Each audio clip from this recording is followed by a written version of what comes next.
Hey everybody, I know it's been a while since I've been on. I didn't have a camera for a while and stuff like that, but anyway, this is a comparison video for the new line of Transformers out in 2010, Generations, continuation of the classics, Universe 2.0 line, etc.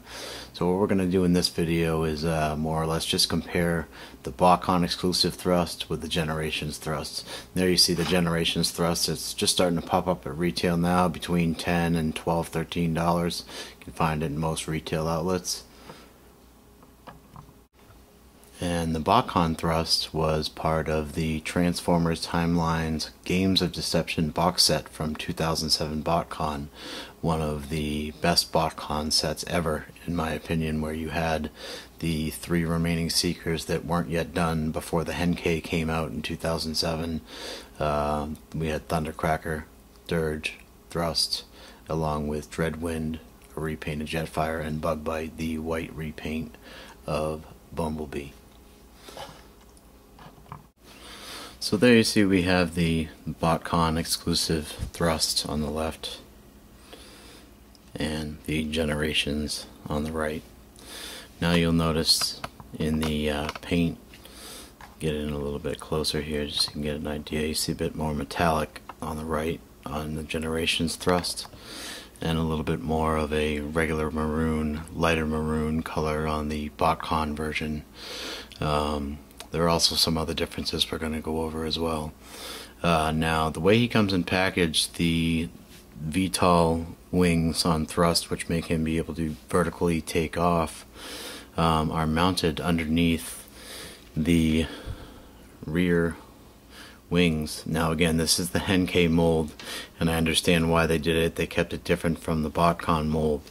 However, it is a little annoying, but those can be snapped on top of the wings, and in robot mode it's actually not too bad, but it's a kind of a beef I have with it because it's not quite the same wing as the Botcon thrust. I wish they could have done that, but again, Botcon exclusive, you're gonna have some rage if they didn't do that right. Now these, a little bit of a wiggle, these will come off. Okay.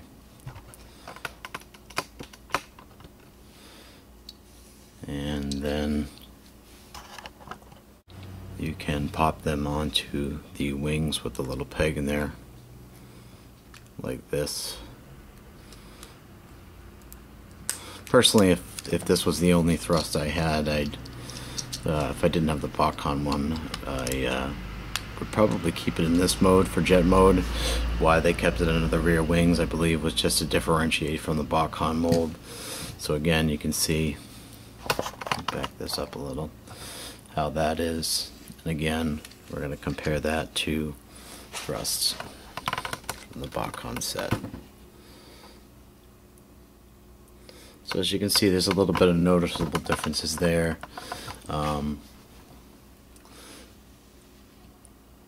Also,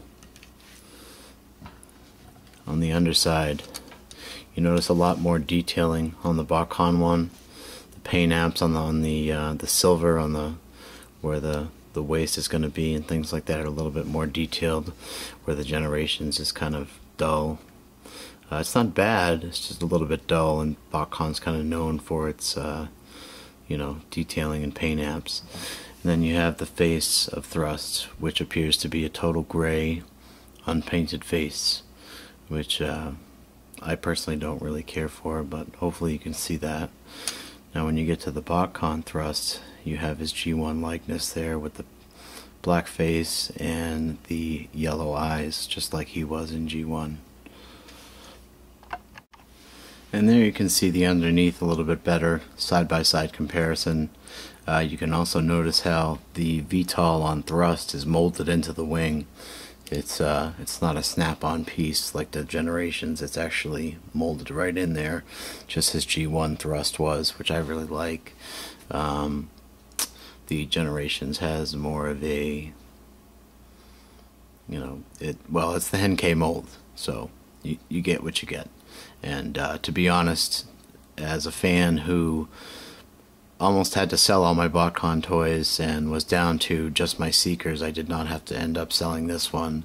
Really glad I could keep it, but I would be happy with Generations Thrust just because it's a thrust to get out there, and hopefully we can finish off the Seekers and get like an anime Thundercracker or something like that for all you guys who don't have one yet.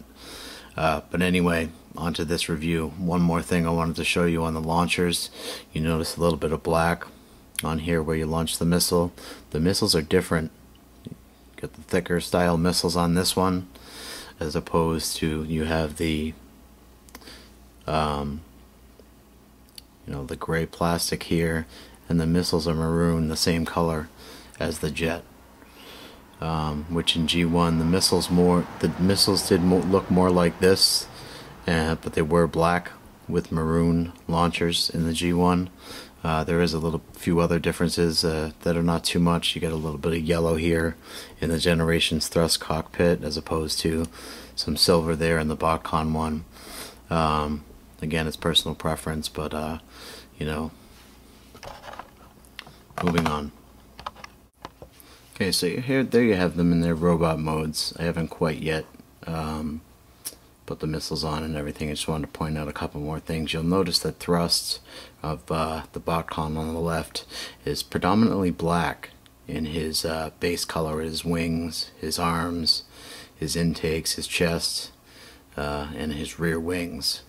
The Generations Thrust, again the Henkei mold, is predominantly a dark gray, kind of like a charcoal color, if you will. You can see right here it's like a charcoal, and this is black. That's what I'm referring to, the wings and things like that. The wings are also a bit different on the Botcon Thrust, in where they're a little bit shorter and more of an angle, and the Generations Thrust is a little bit longer.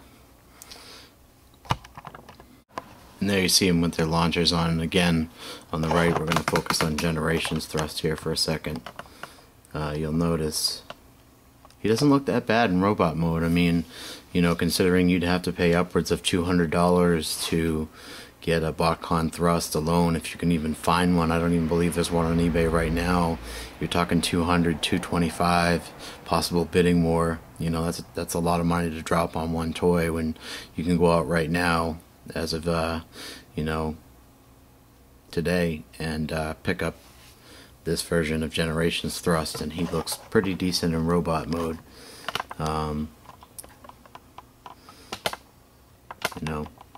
It's a pretty good interpretation. Now the Botcon Thrust, you'll notice the wings are covered by the launchers, so you can't really see that VTOL that I was telling you about. But in my personal opinion, I really do like the molded in wings. So if you're lucky enough to own the Botcon toy or can afford it, I would say if you're a G1 stickler and you got the money and you can do it, and you can get the set or buy the whole set if you can, or you have it, you don't really need Generations Thrust unless you're a completist. In my opinion, the Botcon Thrust is a much tighter mold, much cleaner, much truer to the original. Not only the paint apps, but the thrusters especially. But that's, again, if you can afford that. There is some other very minor differences you'll notice here on paint apps. You got the chest is got the gold wheels, which flip out in alt mode, and on the Generations Thrust you just have the standard unpainted body color wheels, the molded plastic color. So again, it's just been a comparison. Not really favoring either one. Personally, I like the Botcon one a lot better myself. However, I was lucky enough to get that set for cost because I went to Botcon 2007. And however, I do think the Generations Thrust for 10 bucks, 12 bucks, whatever it is at your local retailer, it's definitely worth the pickup. Even if you have a Botcon Thrust, if you want to have one to tinker with or pose or pictures with, it's nice to have a Generations Thrust. I just do think these VTOL wings right here are sticking out a little bit too far. If you look at the Botcon version, you see it looks a little bit more compact. Looks like there's a lot going on here. It's a little bit too wide for my taste compared to the standard size there. And that's about it, folks. Hope you enjoyed this review, and again, if you like it, subscribe, and take care.